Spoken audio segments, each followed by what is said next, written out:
This week on the timeline, music has been giving me some interesting stories.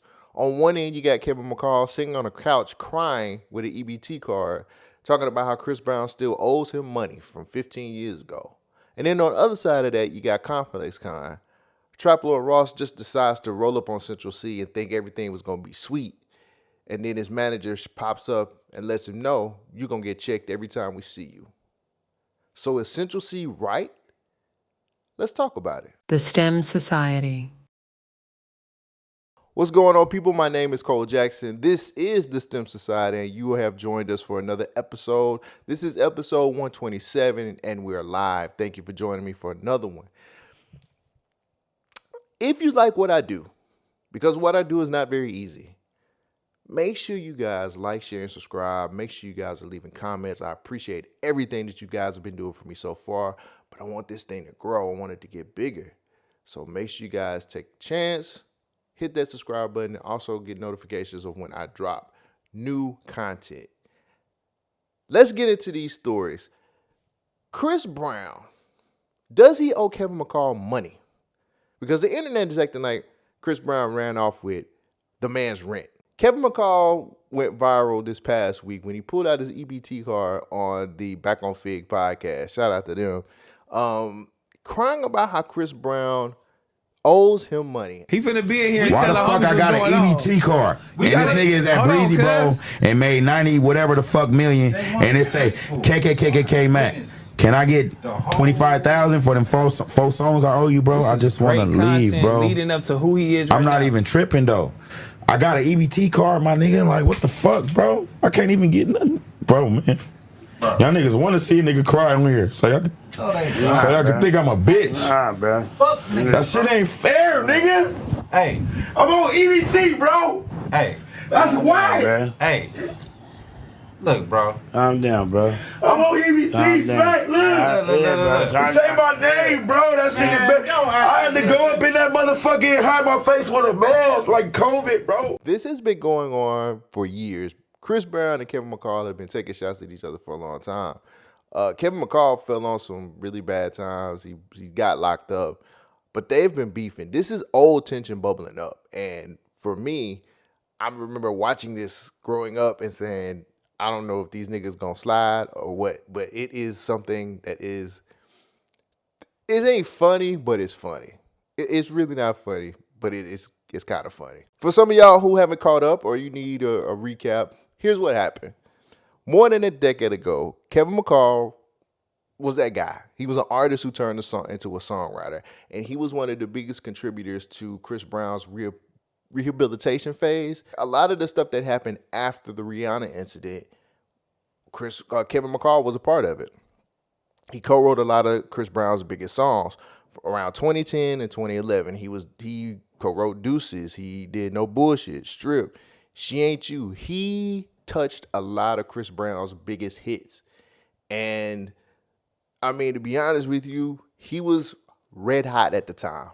Super fire. For everything that he wrote or for everything that he did for Chris Brown's career, Chris Brown decided to take a chance on him in 2012, and he signed him under a joint venture with RCA and gave him like a deal for him to be able to make albums, for him to be able to kind of get his own career going on. And depending on who you ask, people in that circle started pitting Chris Brown and Kevin McCall against each other. Throughout Kevin McCall's career, he has been in one headline after another.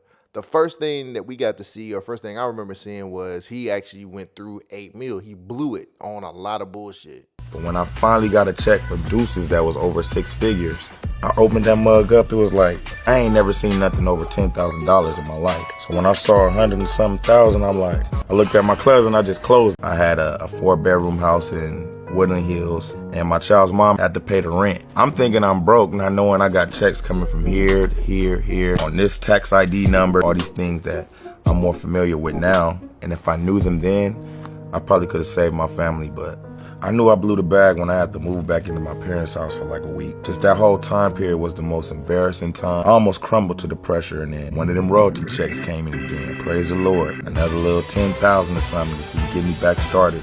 I got me an apartment. Then I lost that apartment. I was back on my grandmother's couch again. Once we move past that, In 2019, there was a DV situation with his then girlfriend, Eva Marcella. Now, I don't know if all of this is true because it's still allegedly. He never got charged for anything. I know he got arrested, but nothing came from that. And then after that, in 2023, where he did get charged, he had a freeway incident where it was another DV charge, and he actually got sued for $1.3 million. And he's been dealing with problems ever since. So I'm bringing that up because Kevin McCall has been a troubled person for a very long time. I'm not saying he's not misunderstood because I'm pretty sure that he is. I'm pretty sure the industry has treated him like shit, and I'm pretty sure that he's gone through way too many things. But some of this stuff is actually on him too. Now, I get it, bro. Like, seeing somebody like Chris Brown be super, like a mega star, like somebody who's like very, very successful with the Breezy Bowls and with everything else that's going on, I can see how somebody can get fresh out of jail, was up, like he was up, and now you at a point where you got an EBT card. Like, I get it, you know what I'm saying? And he ain't asking for nothing major. He's asking for his royalties of what he contributed to some of Chris Brown's biggest hits. Now, if I'm being real with you, I don't feel like Chris Brown owes him anything. I feel like Chris Brown gave him exactly what he deserved. Maybe his beef is probably more with RCA than anything else. I know it was a joint venture, and I know he was signing to Chris Brown, but I just don't feel like Chris Brown will operate that way. I don't think he will purposely, you know what I'm saying, keep money from this guy and not pay him. Like, a lot of people in the industry say Chris Brown is a stand-up guy, and I do believe that. I think Chris Brown is a good dude. Does he have petty ways? Of course he does. I just woke up and I thought about something. If this nigga wrote all these songs that he claiming he wrote, why he ain't write no more? Oh wait, this is just one part of my house. This is life before K-Mac and life after K-Mac. Man, I'm gonna stop playing with this nigga. He's a bitch. Thank you, K-Mac. I bought this with your money. I bought this with your money. I bought this with your money. I was thinking about giving you this, but you a bitch. But I bought this with your money too. I bought that with your money. That's the only one on the West Coast. Oh, I bought that one with your money too. I took a shit and then I bought this car. He's looking at you so disappointed, bro. You look whack as fuck. But at the end of the day, is this Chris Brown's fault? Did Chris Brown cause this man to fall from grace? Is it Chris Brown's fault that Kevin McCall could never write another hit? No. Let's not do that. I'm with a lot of other people. If Kevin McCall wrote so many hits for Chris Brown, why he couldn't write a lot of other hits for other artists? There's plenty of artists out here that are needing hits, and if his pen game was that sharp, why couldn't he continue to do it? I just don't think that you're going to lose it overnight. Just because you hit some hard times or just because things happen, I really don't feel like you're going to lose your pen game. And that's coming from a person who's not a writer. That's coming from a person who doesn't rap or sing. But I understand that inspiration can come from anywhere when you're an artist. And I do understand that, nigga, you wrote some of the biggest hits in the world. What happened? Because I'm going to tell you right now, alcohol, drugs, pretty much probably played into some of the things that was going on. But I also understand that he didn't really necessarily know the ins and outs of the music business. I think a lot of people probably got in his ear. I think a lot of people really helped him make a lot of bad decisions. And it all fell apart out of nowhere. I'm sure a lot of y'all on the other side of the screen is saying, Cole, songwriters get screwed every day. I know that. There's a world where songwriters don't get paid. I've covered that kind of stuff before. I understand how the game works. Labels make sure they take the opportunity to milk your pen and take your genius away as much as they possibly can. And they'll still hand you crumbs. And there's a lot of instances where writers don't even get paid when the song drops. A lot of times you have to wait maybe a year or 2 years.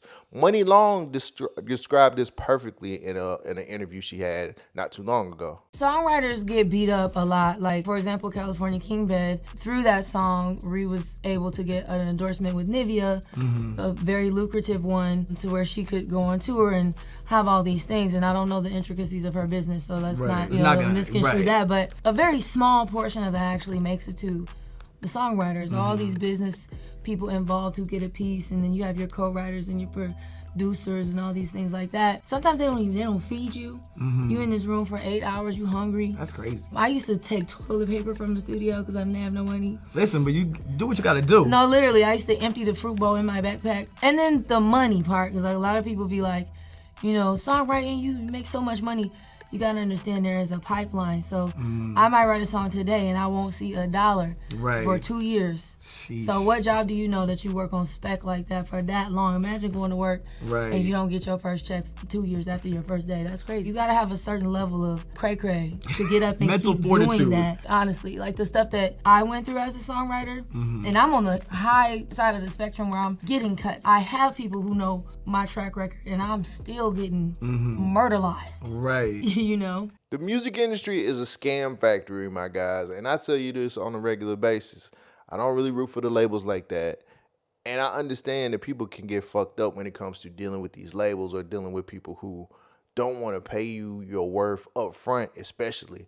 A lot of the times it's because they don't know what the song's gonna do. A lot of the times it comes from them just being greedy and some fucking scumbags, because that's what makes up about 90% of the music industry. So I get it. I understand.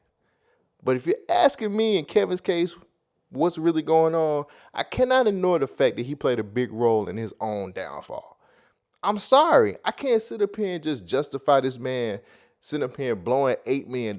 If you keep fucking up consistently, bruh, then there's a day where you have to look into the mirror and say, maybe it's me. Maybe I'm fucking up too much.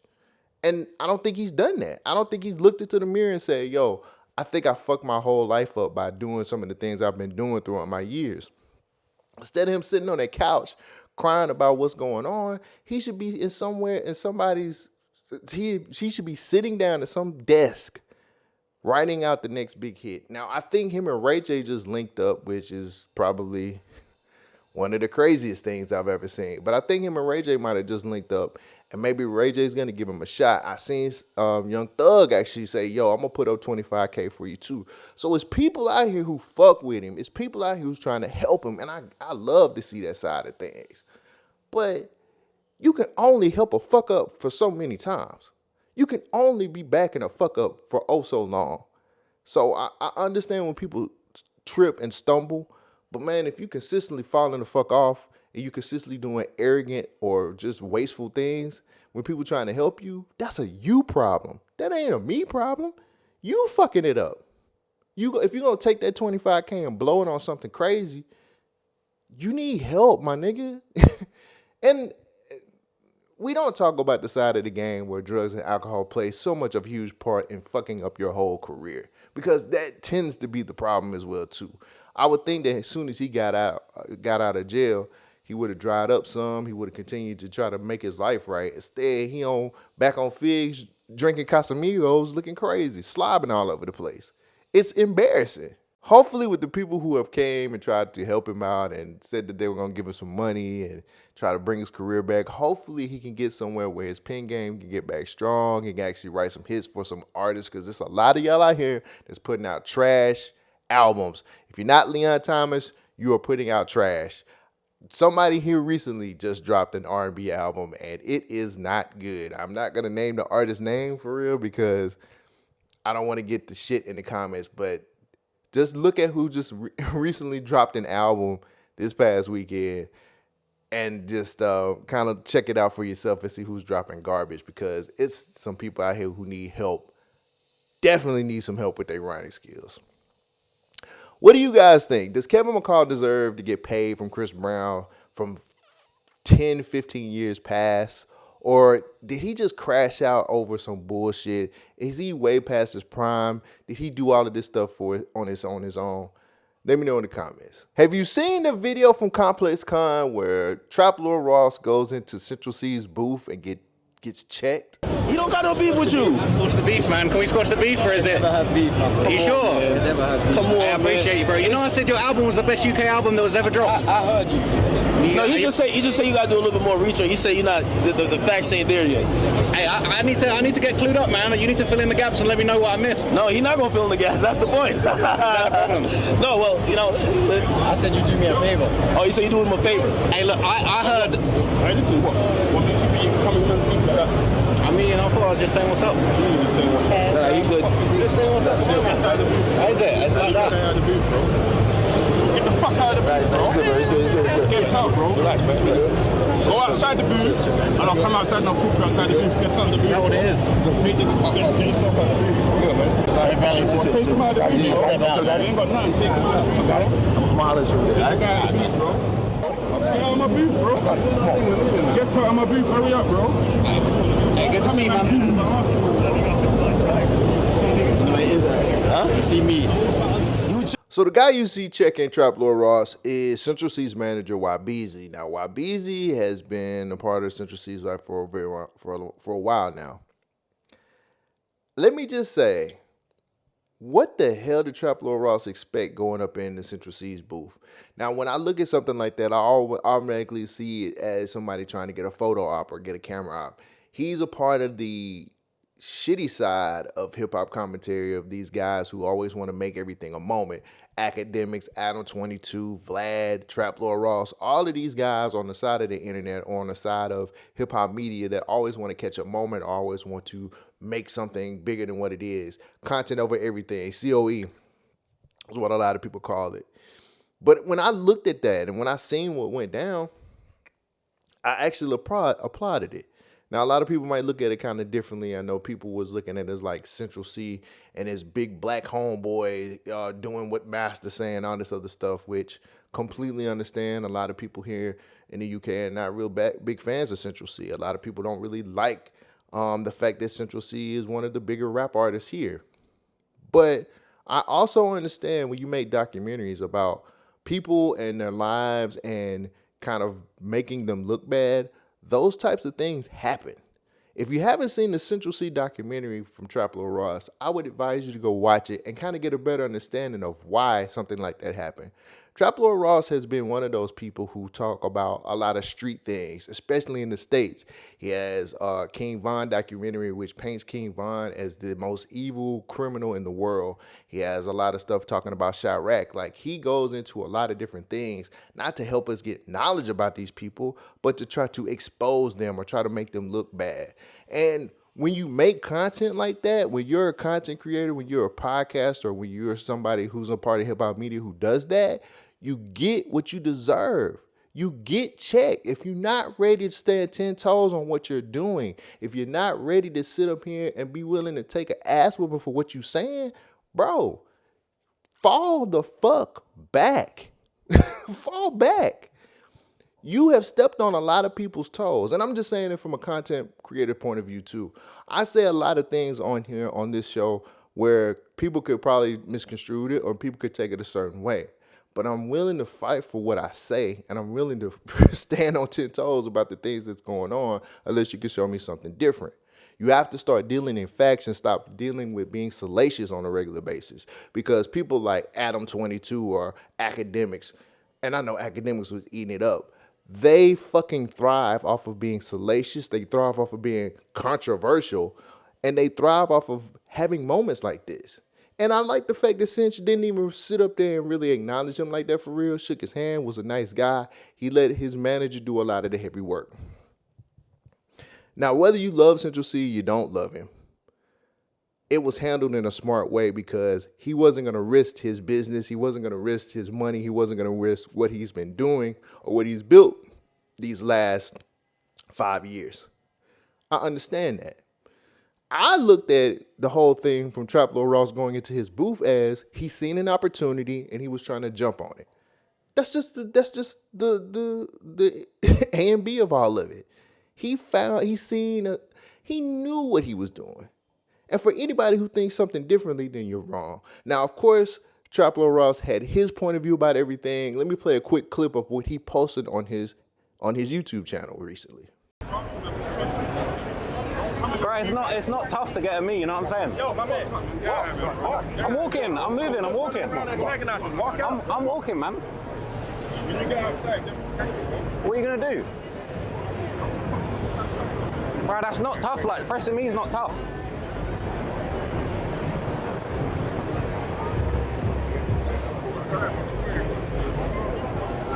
Wait, we can talk, let's talk. You've been waiting to talk to me, let's talk. I'm not a tough guy. I've never been a tough guy. We're gonna talk it out. I don't need to talk out, but bro, listen, check this, bro. If you're gonna talk your shit online, bro, yeah?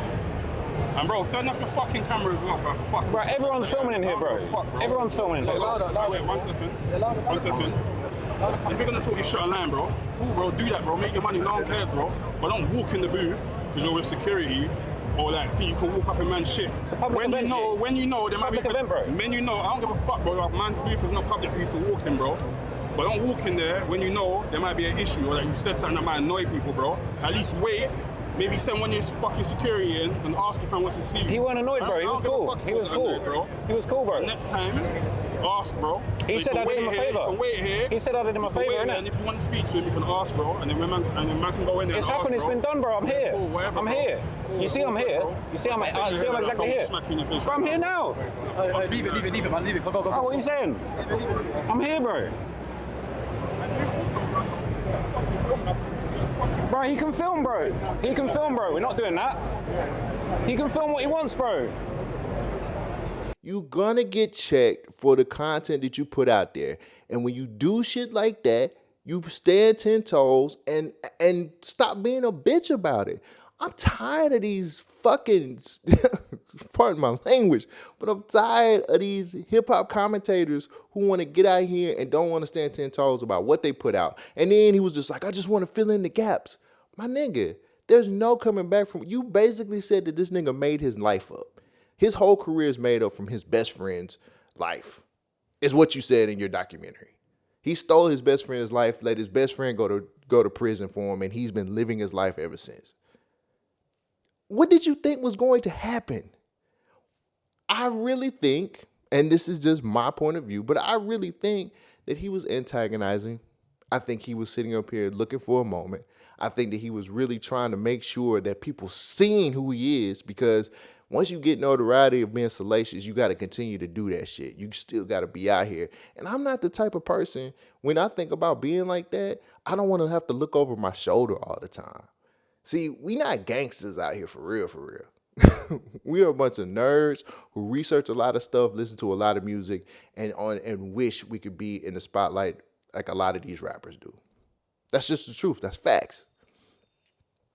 But I'm always going to be able, like, as long as I got this microphone, as long as I'm going to sit up here and tell you guys how I feel and my opinion about it, unless somebody can talk to me and tell me something different, I got to stand 10 toes on what I say. I got to hit these streets.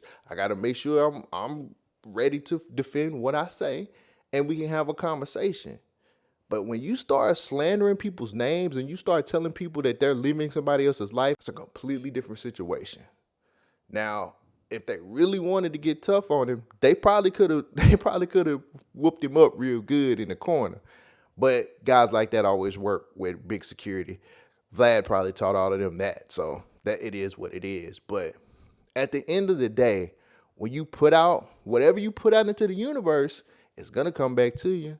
And it's going to come back sevenfold. That's just something that my granny used to tell me on a regular basis. So when you sit down in front of these microphones and when you start putting a microscope on people's lives and start picking away these certain pieces and taking away their money, because at the end of the day, when you put out the kind of shit that you put out, you fucking with their bread. And people don't like that shit. When you fucking with their paper, when you fucking with that bag, people hate that shit.